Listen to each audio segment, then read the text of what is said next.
it's about time that we have this type of document that really levels the playing field and sets the standard. But then yet, when you're trying to apply this type of standard to different healthcare settings that were never used to being held to this level of care, I think the requirements held within that were concerning about how to implement them, because not only do we talk about the steps of scope reprocessing, but we talk about personnel considerations and education, training, competencies, certification requirements, workflow within a reprocessing area, design of the department, facilities, everything combined into one document. So I think for some facilities, it might have been overwhelming to digest that information, because this is a big document and so much information to be contained in it. Millions of patients undergo surgical procedures every single day. They place their lives in the hands of healthcare providers who are committed to delivering safe, functional and sterile instrumentation for every surgery. Working behind the scenes are the technicians who go largely unknown, even to the patients whose lives are so dramatically impacted by their work. This is Beyond Clean, the global voice of sterile processing. Join us as we explore this hidden world and introduce you to the unsung heroes who are driving the advancement of our profession. And now your hosts, Justin Poulin, Michael Matthews and Hank Balch. This week on Beyond Clean, we speak with Mary Ann Drosnock, Manager of Clinical Education for Endoscopy with Healthmark Industries. Previously, Mary Ann managed the infection control program and device reprocessing functions for Olympus America, which included the development of position statements and policies regarding device compatibility, along with health and safety information related to device utilization and reprocessing. Hank, flexible scopes, it's a hot topic right now. That's right, Justin, and you cannot have a sterile processing podcast without talking about the big scope question, and in particular, how to do it right. I'm excited to talk to Mary Ann today, not only about her experience and expertise on the scope issue, but also her involvement with the working group that created the ST91 document. Yeah, and they just had a meeting a couple of weeks back, so I know there'll be some new information that hopefully she'll be able to share with us, as well as I'm just curious always. We are working in a process-oriented world. I'm interested in hearing what those work group processes are like and what goes into all of that. And as always, we're going to be focusing and hopefully getting some ideas from her on how teams inside facilities can be pushing education, continuing opportunities to grow in knowledge. Even if you're not the folks today who are responsible for scopes, you may be the folks tomorrow who are. So I want to ask those questions in particular and get that information out to our listeners. All right, well, I'm excited to get into it with Mary Ann. You can subscribe to Beyond Clean on iTunes and Stitcher, Google Play, and Spotify, or search for Beyond Clean on your favorite podcast application. We can also be heard on the Sterile Education app, available on iTunes and Android. Also, we have a number of resources to give away this season provided to us by Isham, Amy, CBSPD, Rick Schultz, and Pavel de Sternberg-Stoyalovsky. There will be different ways to win every single week as announced on our various social media sites, so make sure to follow Beyond Clean on Twitter at Beyond Clean Info, Facebook.com/Beyond Clean Podcast, LinkedIn.com/company/Beyond Clean, our Instagram page Beyond Clean Podcast. And if you have a question or a future guest for the show that you'd like to recommend, send an email to info@beyondclean.net. This re-release of a Season 1 episode, now including CE credits, is brought to you by Anderson Products. Superbugs are evolving quickly. Is your infection control keeping up? Introducing the new FDA-cleared EO Gas 4, combining the proven reliability of ETO sterilization with new high-efficiency microdose technology. Manufactured here in the U.S. with over 5,000 Anderson sterilization systems in use worldwide. Learn more at anpro.com. That's ANPRO.com. We'll be right back after a short break. Beyond Clean. Joining us now is Mary Ann Drosnock, Manager of Clinical Education for Endoscopy with Healthmark Industries. Mary Ann, I want to welcome you to the show. Hank and I are excited to learn a little bit about ST91 and the process at AAMI in our interview today. Thank you. Thanks for having me tonight.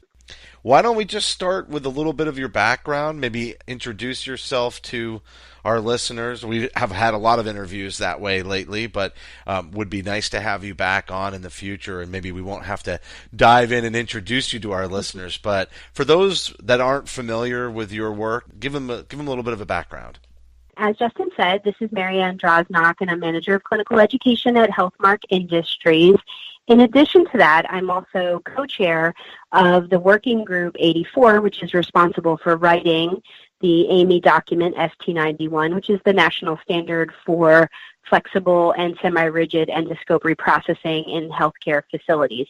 So I've been with Healthmark for a little over 2 years now in this role for education. Previous to that, I worked for Olympus as the manager of infection control for reprocessing of the flexible scopes and also surgical products for the U.S. and Canada. I was there for about 5 years, and before that I was more into the microbiology side. I taught microbiology at a local college, and previous to that then worked in pharmaceutical microbiology, where I managed the R&D and quality control labs for micro, but that was on the pharmaceutical side. So that's a little bit about my background. Well, that's excellent. You definitely have a lot of experience. I can see why you're in that work group. How did you sort of find your current role? What interested you about the field in general? I know you've had a diverse background, but how did you wind up where you are today? It's a funny story, actually. As I said, I had started out in pharmaceutical microbiology and then teaching that to nurses and to technicians that were coming into the field of pharmaceutical and medical device, but I really wasn't familiar with the device side of things or even how hospitals operated. And several years ago, I had found out that I was pregnant with my third child, and my husband's company closed unexpectedly, so I was still home taking some time off with that pregnancy, and I was looking to get back into the field. So a friend of mine worked in the medical device arena, and then so locally here, where I am in Pennsylvania, there was an opening for a position that I ended up finding interesting and had interviewed for the position and got that position. So coming into the Olympus side of things with the endoscopes, I really at the beginning didn't have any background into that, so was provided a lot of educational presentations and training regards to how devices are reprocessed. Saw a lot of cases, was in facilities, really getting hands-on reprocessing scopes, and had my own lab there where I learned from the ground up how to reprocess these endoscopes and just how challenging it can be. So from there, I learned to love the hospital side of things and really feeling like I had that effect on patient care and outcomes that I didn't necessarily feel in the pharmaceutical industry, because you're so far removed from seeing the effects of what your daily work is when you're in the quality control side of it. But being in the infection control and device reprocessing side, I felt like I had that direct connection, and that by educating people, which is what I'm very passionate about doing, I could have that direct impact then to make sure that these devices are properly reprocessed each and every time. Yeah, it's such an important aspect. I think with the changes just in healthcare reform, I'm not going to say that there wasn't an emphasis on infection control in healthcare. Of course there was, but obviously the game has changed somewhat. Yeah, for sure. There is such an emphasis on infection prevention in the healthcare setting and preventing those readmissions due to healthcare-acquired infections and being tied to reimbursements. All of that is so critical at this point. And because of that, there's been such an emphasis placed on reprocessing, especially tied to the endoscopes, but really any sort of reprocessing in healthcare that has brought all of this to light. So because of those reforms, I feel like these devices are getting the attention that they didn't necessarily get before, and that is so important now for it to be in the forefront of everyone's minds. So, Mary Ann, you mentioned your background with the co-chair of Workgroup 84 with AAMI. Can you give us a baseline introduction to what AAMI is, how it works, who's involved, and in particular, what is a work group? Sure, Hank. So AAMI stands for the Association for the Advancement in Medical Instrumentation, and they are an organization that's dedicated to advancing the science, the development, safe and effective use of any medical technology. So AAMI, AAMI, that we're familiar with mostly is the ST91 standard, which is the steam sterilization standard for the U.S. in how to operate that in healthcare facilities. So that's what we're most familiar with. But what a lot of people don't know is there's many other standards that are out there. And right now, Working Group 84, which is responsible for writing the ST91 document, is, when we meet, it's the second largest group right now, and that's dedicated solely to endoscope reprocessing. So you see why I get so excited about this. There's so much emphasis now placed on it. We're rivaling sterilization as far as size of the group. But what is the working group? So that is the group that you join at AAMI that's dedicated to a topic. Like I said, ST79, they write the steam sterilization document. In ST91, we write the flexible and semi-rigid endoscope document. So you have to apply to join that group if you want voting rights for it. So it's open to the public as far as the meetings go. But if you really truly want to be a part of the creation of these documents or the updating of them, then you have to apply through AAMI to be a member of that group. And that gives you then the rights to vote on documents or issues that have come up for revision, things like that. So that's what it means to be part of that working group and part of AAMI itself. And as just a point of information, the folks and the members on those groups, they are both vendors and users, meaning folks who are currently working in the field at the point of care. Is that correct? Yeah, Hank, that's a great question and something worth spending some time on. So I don't think people really understand what the makeup of AAMI is. And the group itself consists of two co-chairs. Usually you have one representative who's from industry, and then you have one representative who's from a user facility. And then one of those co-chairs may also be from a regulatory function, like a worker from FDA might be one of the co-chairs. So even co-chairs were made up of different roles within the healthcare setting, whether it be user or a vendor, what we call industry, or even regulator. But within the group itself, as far as membership goes, the same thing applies. You have people coming from all different realms within the healthcare environment. So as we said, we have part of that segment then made up with industry, so vendor representatives. Then you also have a good portion of that that's made up of representatives from user facilities. So whoever that hospital or other healthcare facility might designate as their representative to go to these AAMI meetings. Then you also have some independent people there who might be, former hospital employees or consultants, things like that. Then we have another large segment which is made up of representatives from other professional societies.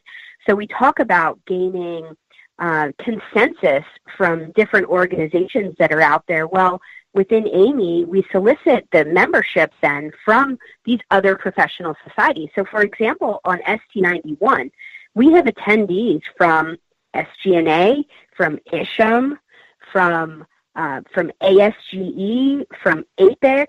So all of these different societies that come and sit around this table with us and help in writing the document and make those decisions. So the final group then that we have is the regulatory aspect. So we do have representatives from FDA. Actually, we have several that will attend our ST91 meetings.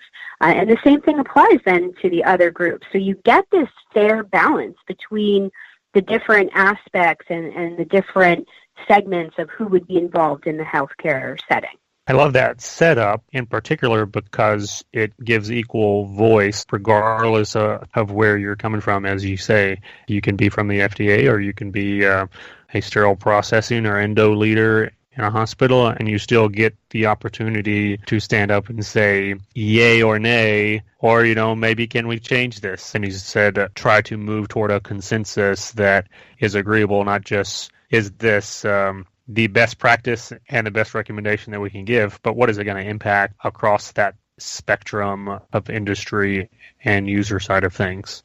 Exactly. So here recently, I know Amy had a few meetings. Was the work group that you're involved with a part of those meetings?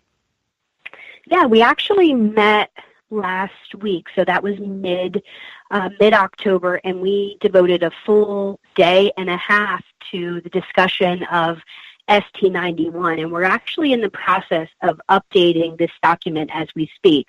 The original version came out in 2015. That was the first issue of ST91. And we decided then once that was issued that things are changing at such a fast pace right now with what we know about endoscopy and reprocessing of those scopes that it warranted starting the update right away. So we're in the midst of that now, and we had solicited comments on the ST91 document. Originally, we received over 460 comments on the current version of ST91. And over the last, I would say it's been at least a year now, maybe a little bit longer, we worked our way through those original 460 comments that were received on ST91 through these meetings where we, such as last week when we get together in person, but also having teleconferences, again, where everybody's invited, and we go through each and every one of those comments so everybody's voice is heard, and every challenge or every comment that we get then has to be resolved. So we went through those, and then we came out with another working document, a working draft. And that's what was out for comment then that we discussed at the meeting last week of the AAMI group, which happened in Baltimore. And so we did meet for that day and a half, and we went through those second round of comments.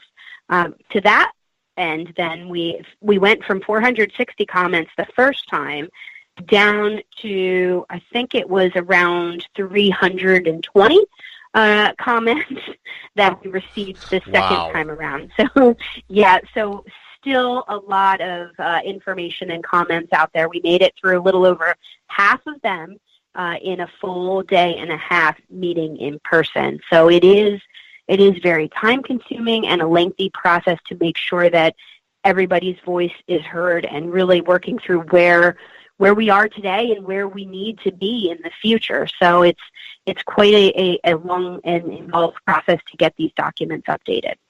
Are those comments, and don't mind me for not knowing, but are those comments published publicly, and then your responses, do they have to be addressed publicly, or is that something that is worked through, but it's more worked through in private in the meetings? It's my understanding that they're worked through in the meetings, and it's those that are considered that have applied for membership in the group that have access to those. I don't believe that the comments and resolutions are made public to everyone, but what will come out of that once we resolve all those comments is a new working draft that then will again go out for comment. You get to a point, though, when we have a working draft in a good enough position that we feel it's ready to go out for public comment, then at that point we'll do it. So we're not quite there in the process yet. It certainly sounds like something that you have to have a passion for. Obviously 460 comments and working through that in a group. I hesitate to use the word tedious, but it does sound like a pretty involved process, and you must have a lot of passion for this industry to be involved in that practice. Thank you. Yeah, I do. I definitely am passionate about this document, but in general, the whole endoscope reprocessing arena, and making sure that we're doing everything we can based on what we're learning every day with current research and everything else that's going on to make sure that these scopes are being properly reprocessed each and every time. And having this ST91 document, this national standard, holds everyone accountable to the same standard of care, because this document is applicable to all flexible and semi-rigid scopes. So we're not saying something different for GI scopes versus bronchoscopes or cystoscopes. It really levels the playing field as far as what's expected for quality, what's expected for best practices. And the other great thing about ST91 is it's applicable to all healthcare settings. So we're not expecting a higher standard of care in a hospital setting versus what's done in a standalone ASC or even in a physician's office. So this document really levels the playing field as far as expectation goes. So yes, to get back to what you originally said, it is something I'm very passionate about. And then, taking that one step further, the education about this document and scope reprocessing in general. Well, that's excellent information. I'm all for standardization as much as possible across all spectrums. So that's really good to hear. And when we come back after a short break, we'll be talking a little bit more in detail and getting an overview of ST91.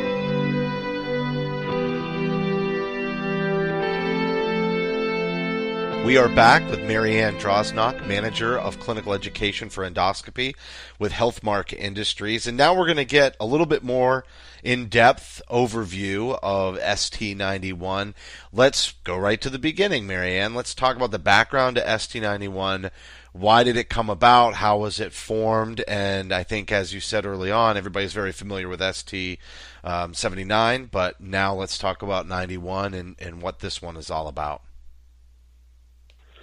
Okay, so originated several years ago. I mean, we're talking back to, it must have been 2011 or 2012 when the idea first was brought to AAMI, and I actually don't remember who raised the issue, but to create a document related to best practices for endoscope reprocessing for healthcare facilities. And the original intent of this was to make it a TIR, which is a technical information report, which is from AAMI, but those are very much informational topics, not necessarily held to the same level as a standard. So that's what the ST is. ST91 means then it's a full national standard, whereas underneath that then you have the TIRs, the technical information report. So originally the idea was brought forth to make it a technical information report.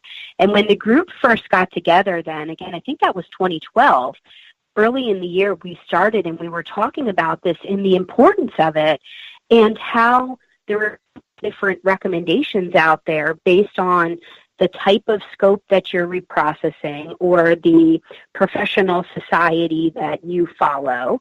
And those guidelines then can differ a lot depending on which of those guidelines you were following. But really, as I said earlier, the same standard of care should apply, and the scopes are generally reprocessed in the same way. You just have different types of scopes or configurations of channels. They may be more or less complex, but the general process is the same on how to make sure that they're processed correctly. So as we were going through this as a group, we thought, why are we making this informational? This is really content that should be a national standard. So very quickly then, the thought of this document was moved from a TIR to ST91, and we had the backing of AAMI and the full working group to make sure that this originally came to light as a standard, not the technical information report.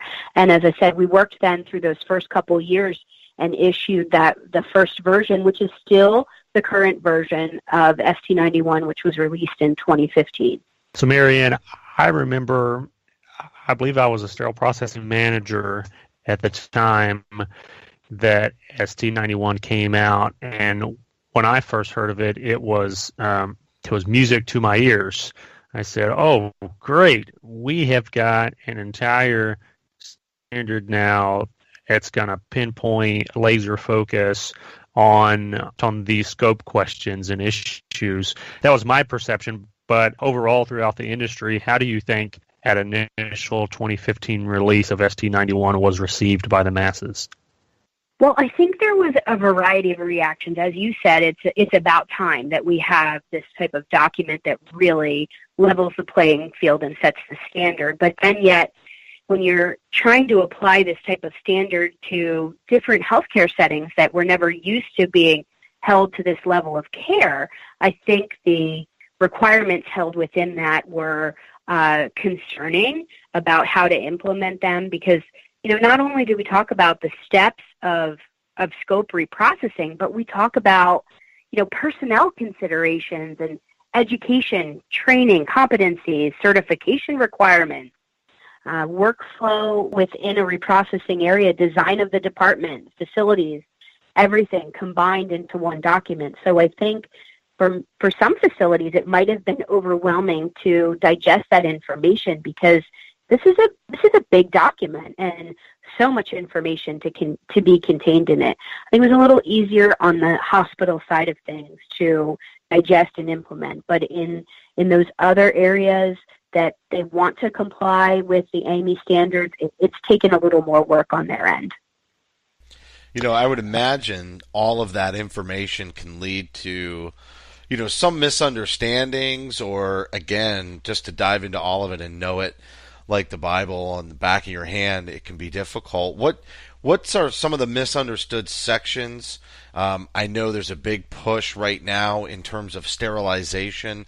We see a lot of information out there about let's have all of the flexible scopes sterilized, and as we know, especially in the GI world, that it's high-level disinfected. So, maybe talk about some of the areas of the documents that are misunderstood and clarify that for some of our listeners as well. Okay, great.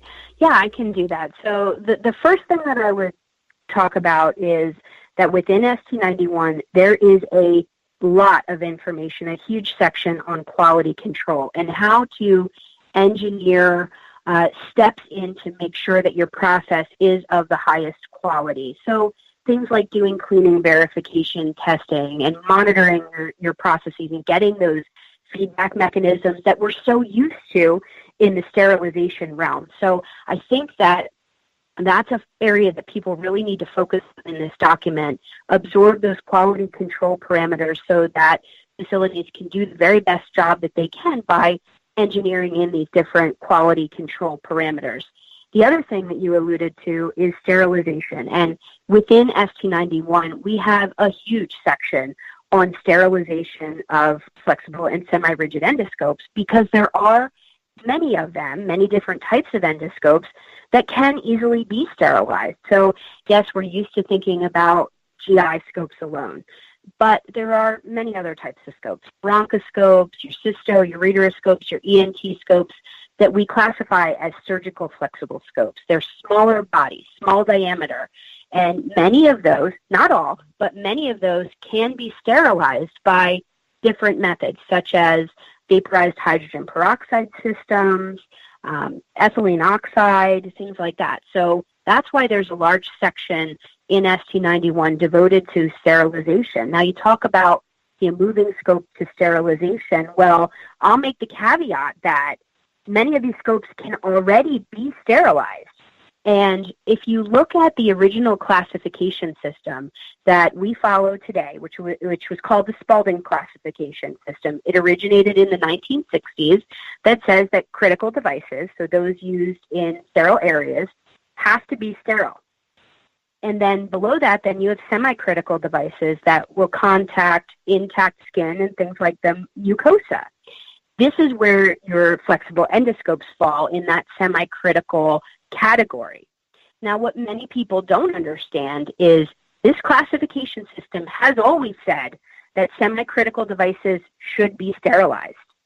And if that's not technically feasible, then we would fall to high-level disinfection as the standard of care. But over the years, I think that industry and healthcare facilities have just resorted to high-level disinfection of these scopes without really knowing that the original intent of the Spalding classification system was that semi-critical devices would be sterilized. So that's why we've included this large section on sterilization, because if you do have a type of scope like ureteroscopes, bronchoscopes, cystoscopes that can be sterilized, then technically by the Spalding classification system, those should be moved to sterilization. It's only if that's not feasible that then we would resort to high-level disinfection. So yes, as you said, there is a push to sterilization in industry in general, not just with the AAMI committee. But first, I want to bring people back to the baseline that this has already been here. That if you can sterilize those scopes, especially the surgical scopes, then technically we should be doing that.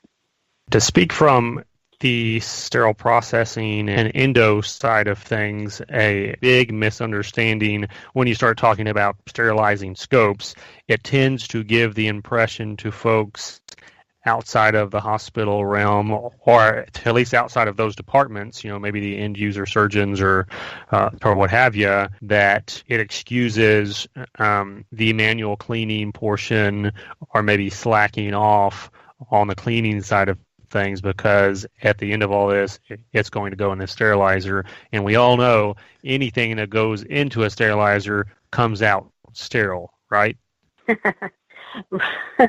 Oh, that's a great point to make.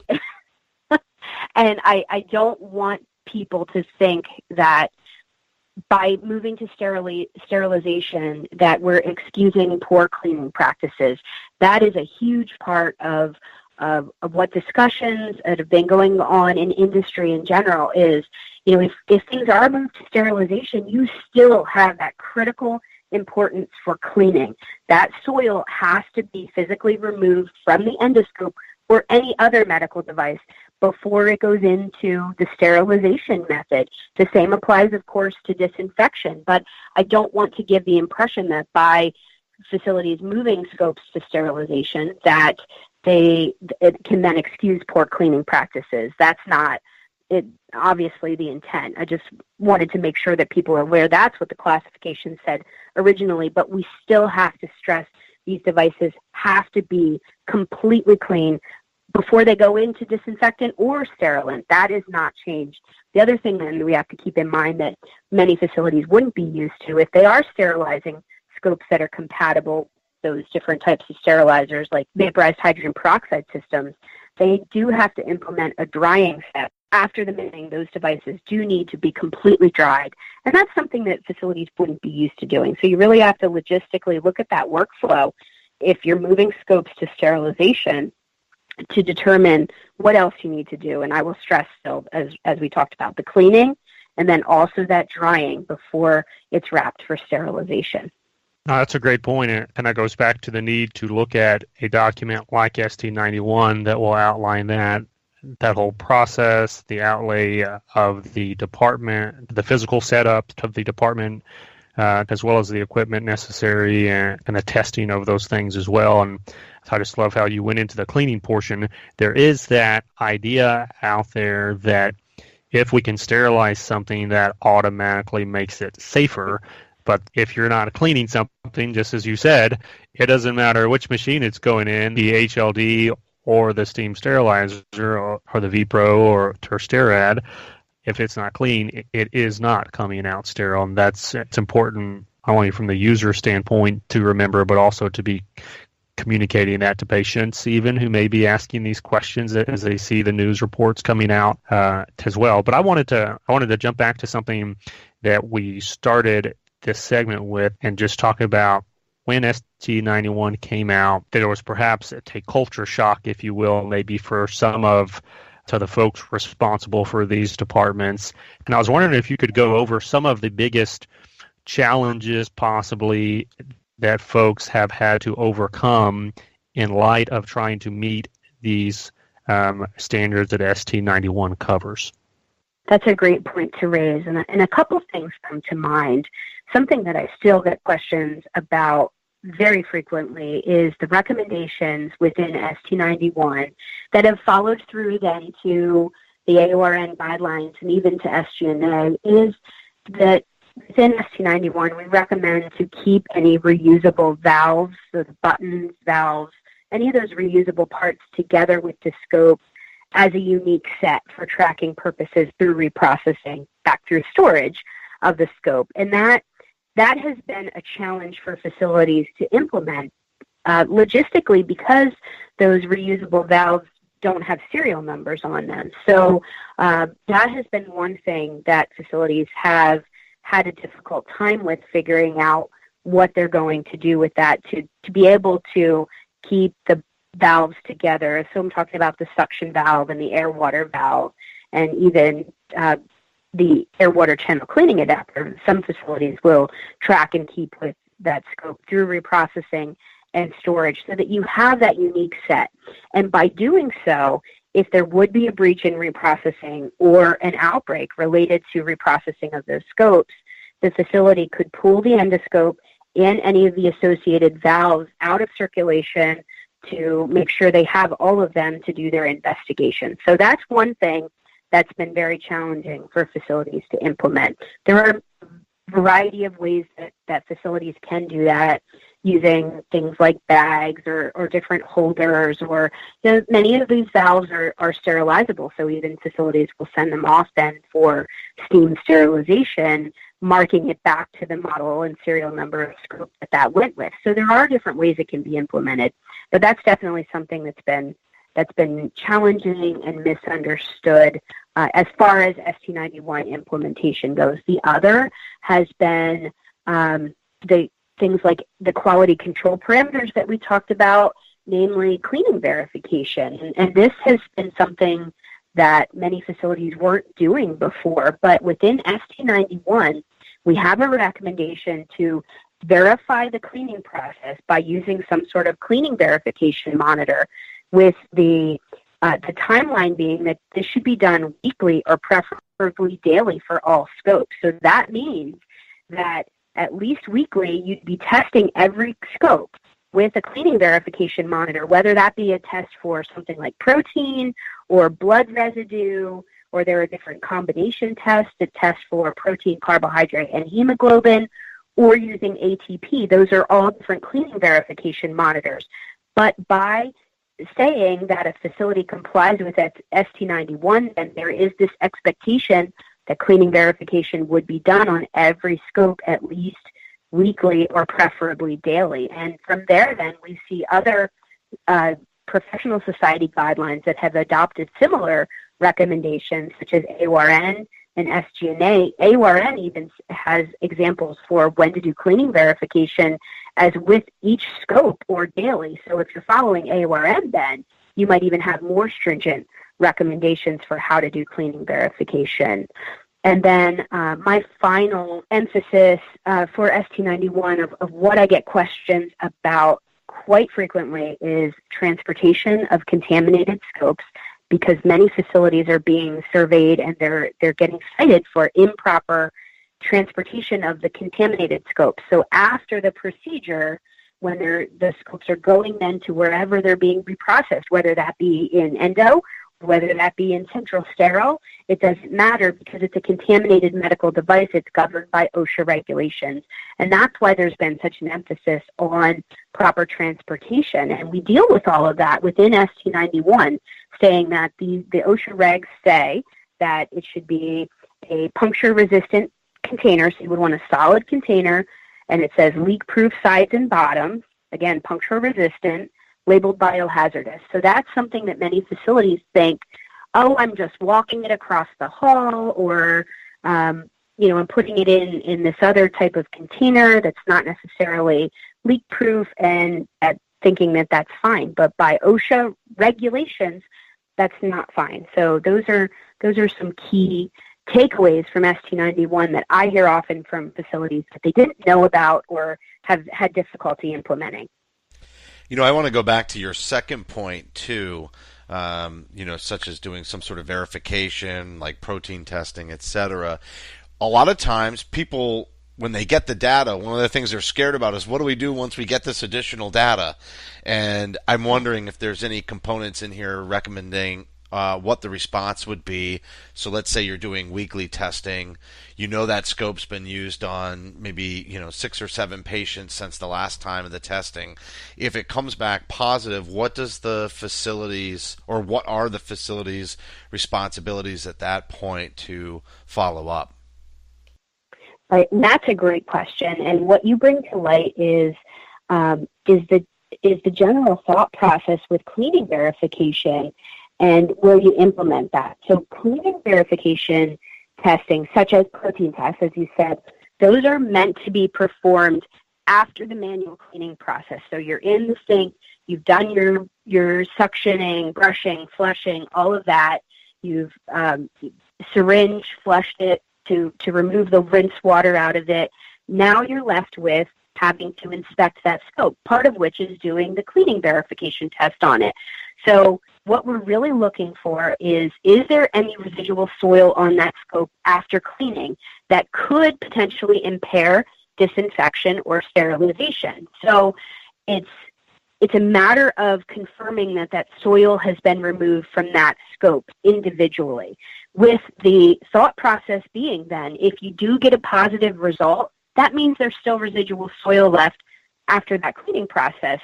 The result then of that outcome of getting a positive result on the protein test or other cleaning verification is that you simply re-clean that scope. You do the whole manual cleaning process over again and retest it, and then if it passes, you can move on to disinfection or sterilization. If it doesn't pass, it goes back through cleaning again. So really, you're looking at an individual result, not necessarily going back through the whole week before and since it had been tested previously. We're looking at, is it free of soil at this point in time?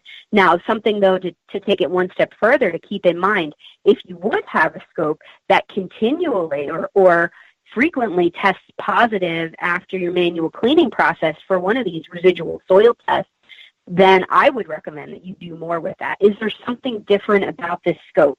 Is it potentially damaged inside, and that's why it's retaining debris? So you can have cleaning verification tests that give you an indication that something else is wrong. So you have to have those critical thinking skills then in place to make sure if you have a tech who's doing these cleaning verification and it's always this one or two types or these one or two serial numbers that test positive, maybe we need to do more. So it gives you that feedback on your process overall, but also of that individual scope and what state it's in. It would almost seem as though the future of ST91 in this particular scenario is to sort of warm people up to doing this testing after they've cleaned the scope, but that eventually maybe the best practice would be to validate that cleaning every single time. And do you feel like that might be steps that certain facilities would ultimately take over the long haul? Right, and again, great question, and that is where many facilities are at now, is testing every scope every time for cleaning verification, because to them it becomes a standard of care issue. How can I test a scope daily or weekly, and what do we owe to patients in between there? Shouldn't we do these tests every time to have that feedback mechanism that we're actually getting that scope clean every time? And I think, yes, that is a great practice to have. And in my opinion, that's where things should be moving, to testing every scope every time. And as I said, on the AORN side of things, they do have a recommendation for cleaning verification with interval examples of at least daily, if not with each reprocessing cycle. So you do see some of the guidelines moving in that direction. Now, I can't speak for where ST91 will go in the future, but my personal hope for facilities is that they really think about this and understand the importance of cleaning. And if you do understand that importance, why wouldn't you test every scope? That's something we owe to our patients. There are very little quality parameters and feedback mechanisms built into scope reprocessing, especially on the high-level disinfection side of it. So in my opinion, we owe this for patient care to make sure we're doing the cleaning verification. And if we can implement that every time, that would be the best scenario. All right, when we come back, we will talk a little bit of the state of the union. Where are we today? Where are we going? And new technologies or instruments that should be on everybody's radar. We'll be back after a short break.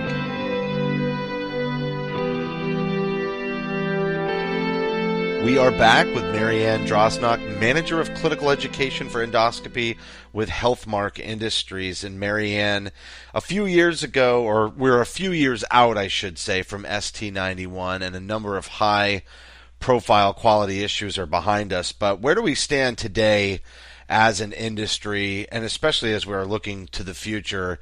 Maybe benchmark us on this episode, and then we can kind of take some steps forward, maybe put on our not our tinfoil hats, but our our little future goggles and see maybe what's coming next. Okay. Yeah, that's a great thought. And being that we're 2.5, nearly 3 years out from ST91, I do have good things to say and good news, because from what I see and hear from facilities, things are getting better. And unfortunately, it's taken some of these high-profile issues that you've talked about to really bring to the attention the importance of endoscope reprocessing. So we now have this dedication and this known importance to make sure that these scopes are properly cleaned each and every time. And as I said, unfortunately, I think in the past, there's not been that, that highlight to facilities and healthcare to stress that importance related to endoscope reprocessing.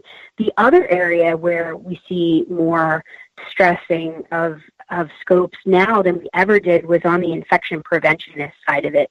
And I do a lot of outreach and education for infection preventionists to make sure that they are familiar with proper endoscope reprocessing procedures, so that they feel educated enough to go into these reprocessing areas, do some audits, and watch the process and give that feedback as an outside set of eyes to make sure that the infection prevention parameters are there. And we owe it to our patients to make sure we have those eyes and those auditing and feedback mechanisms in place to make sure that we're continually improving. So, yes, I think that from when I started in industry, things are in a better state of control than they ever were before, but we know we can do more and that we have to do better. And that's why following the standards and becoming aware of them and really knowledgeable of what is in there is so important, because as I keep stating, we owe it to our patients to make sure we're doing everything that we can and engineering in these quality parameters up front to prevent something from ever happening.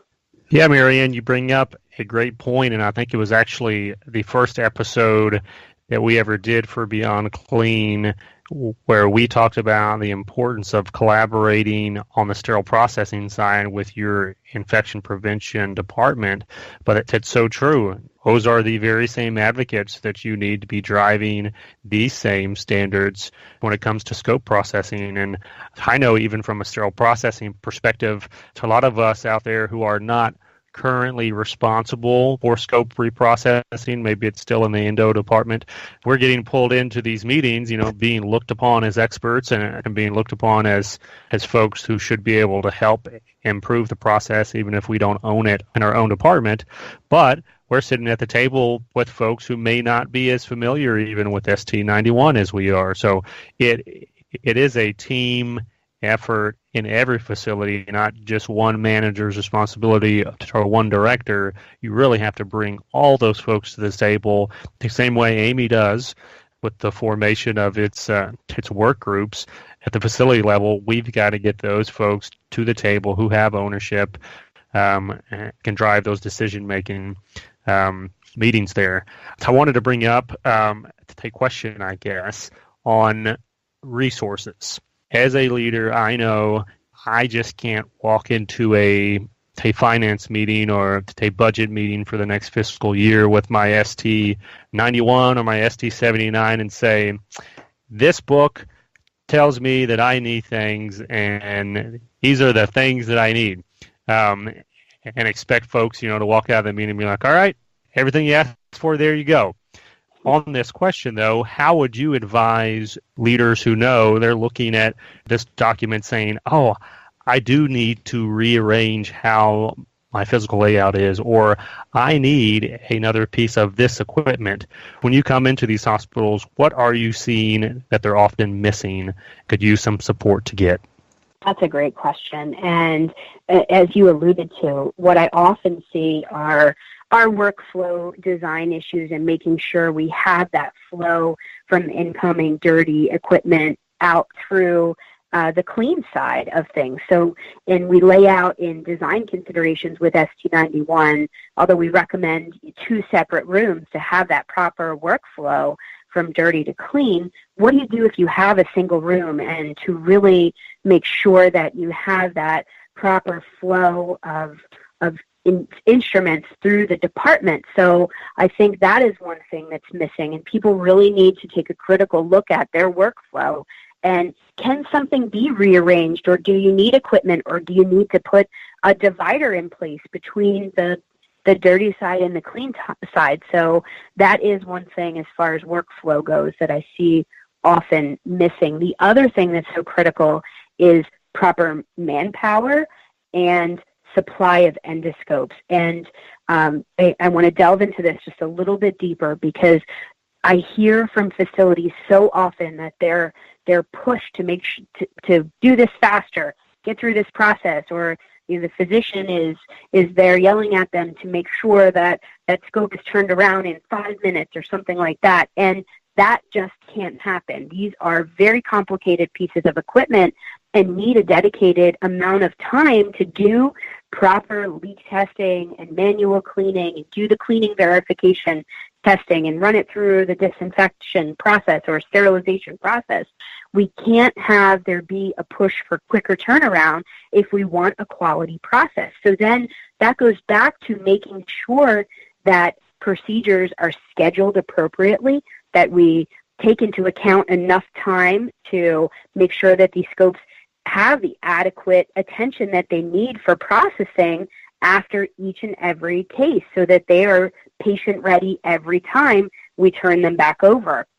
In order to do that, you need properly trained and competent individuals to be able to do that process over and over again all day long. So it goes down to a manpower and a training and competency issue. But along with that then, since you may have longer turnover times for that scope to get back to the next procedure, we then are talking about, do we need more scopes?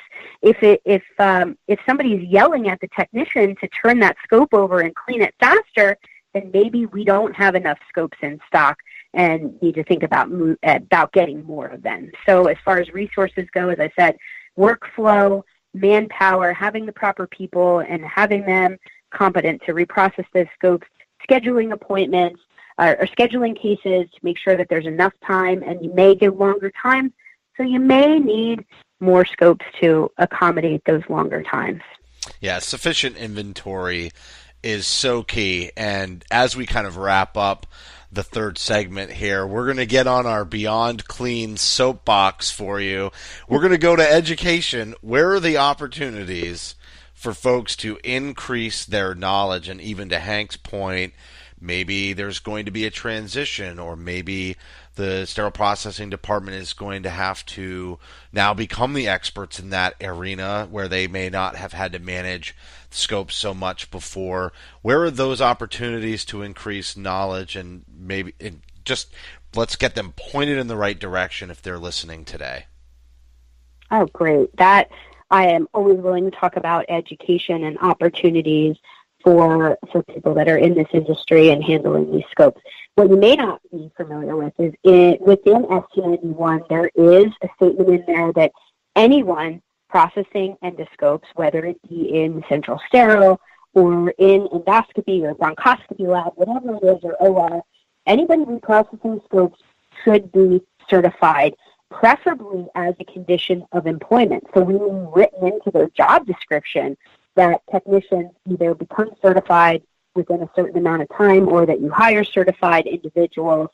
And if it's not possible to be written into the job description, that those individuals should at least then take or sit for that exam and pass that examination as part of their job performance. So we do have this information that's been in ST91 now for a couple years that says technicians should be certified. And that is because we believe that achieving certification really demonstrates a distinction and a baseline of knowledge for technicians to show that they are competent in their job. They've taken this examination, they've passed it, they have this baseline of knowledge that we feel is so important. These are highly technical medical devices. There are many different types, many different manufacturers, different configurations.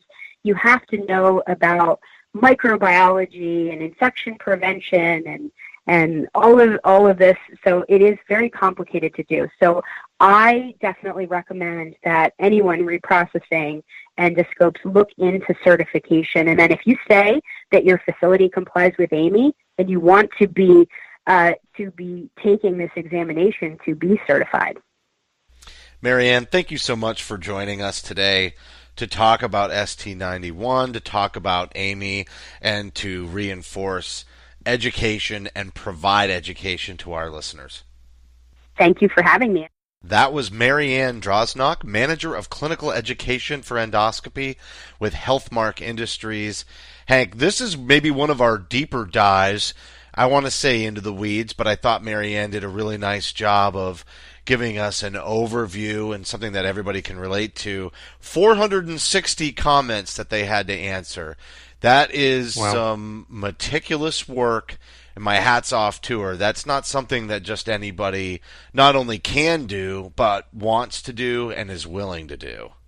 Well, and the important part about that as well for the existing document, the 2015 version, is that information, as deep and complex as it may be, it's critical to know. You cannot be processing scopes confidently that you are following best practices if you're not aware of that document in the United States. So the fact that they put in all that meticulous work, like you said, just updating it, I think that's a sign of the importance as well. I also liked her point or clarification on validating the cleaning measures of the scopes, because I think a lot of people do get afraid of data. Okay, once we get this, what are we going to do with it? It's nice and encouraging to know that many places are validating their processes every time, and I know not every institution has incurred that cost or that practice, but it certainly is a best practice for your patients and their safety. I was kind of looking at it like recalls, because, you know, there's that delay, but in this case there's not. They're similar, right, if they don't pass those validation metrics. So how do you respond to that? I think it's encouraging to hear what she had to say there, because it really shouldn't take that much more time. Yes, there's more cost, but it shouldn't take much more time to validate that cleaning.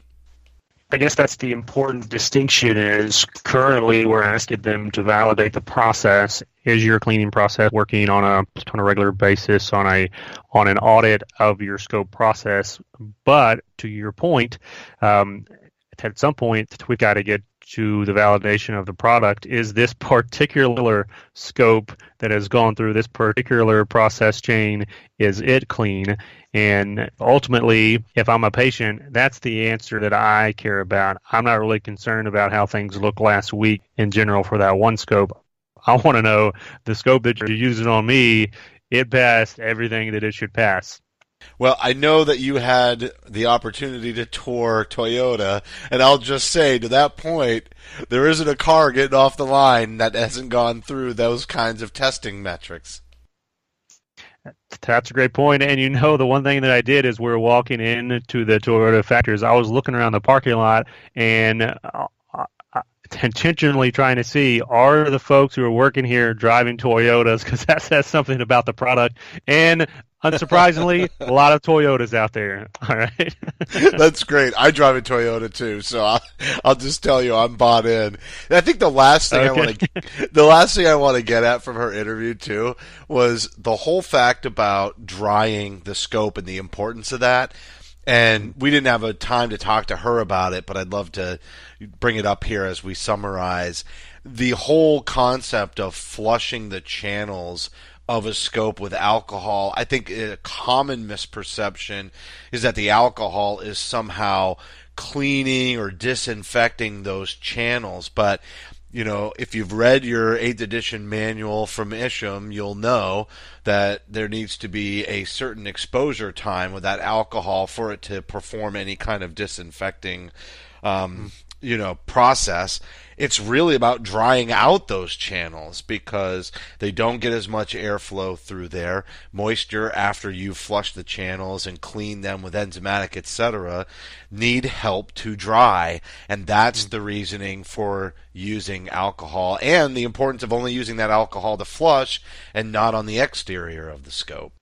Great point. Yeah, and I'm glad that we got to that question with Mary Ann, asking specifically about the equipment requirements that hospitals may be missing, like the right kind of drying cabinets, like the right kind of air to be using as you're drying out these scopes, and even, the right kind of chemicals that can possibly aid in the drying process. But these are the questions, these are the challenges that are real out there in the industry, and I think our show today is a great starter and introduction to these topics for folks out there who maybe have not either had responsibility for them or even been exposed to ST91.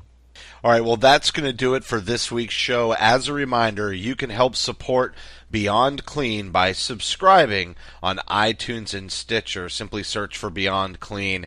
We'd appreciate a rating and a review because your feedback is important to us as we continue to grow the show and bring on great guests like Mary Ann. And on behalf of Hank and myself, thank you for listening to another edition of Beyond Clean.